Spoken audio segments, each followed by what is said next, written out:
High বন্ধুরা, আজকে একটা বিশেষ টপিক্স নিয়ে ভিডিওটা বানিয়ে আসি।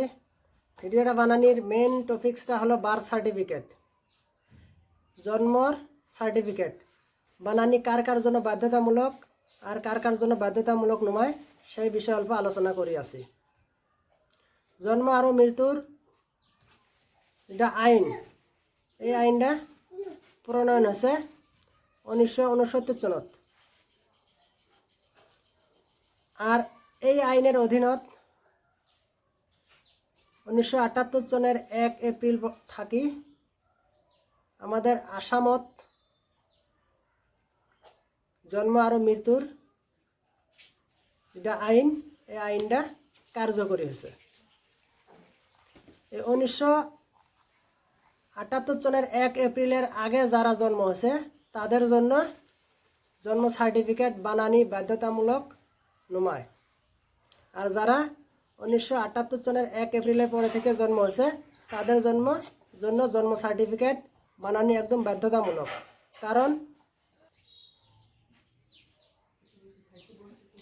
কারণ এদের যে কোনো অফিসিয়াল কামত জন্ম সার্টিফিকেট লাগবে, যেমন পিআরসি বানাতে লাগবো, পাসপোর্ট বানাতে লাগবো, আর এলে বাদেও যে কোনো কামতে জন্ম সার্টিফিকেট লাগবো।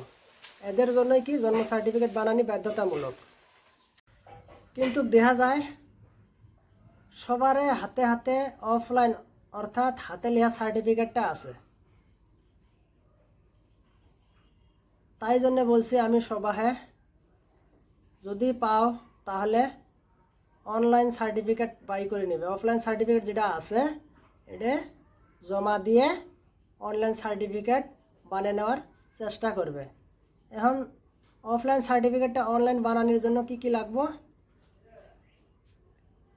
বাপ মায়ের voter I card, Aadhaar card আর অরিজিনাল যেটা জন্ম সার্টিফিকেট আছে, এই জন্ম সার্টিফিকেটটা তুমি তোমার কাছে যে হসপিটালের মানে অফলাইন সার্টিফিকেট আছে সেই হসপিটালে যায় জমা দিবে, দিয়ে অনলাইন সার্টিফিকেট বাই করে দিব।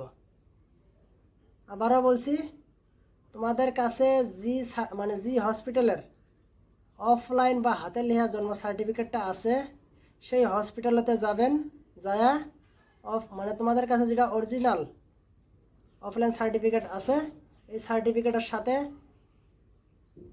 বাপ মায়ের voter I card, Aadhaar card শুদ্ধে জমা দিলে ওই সার্টিফিকেটটা অনলাইন করে বাই করে দিবে।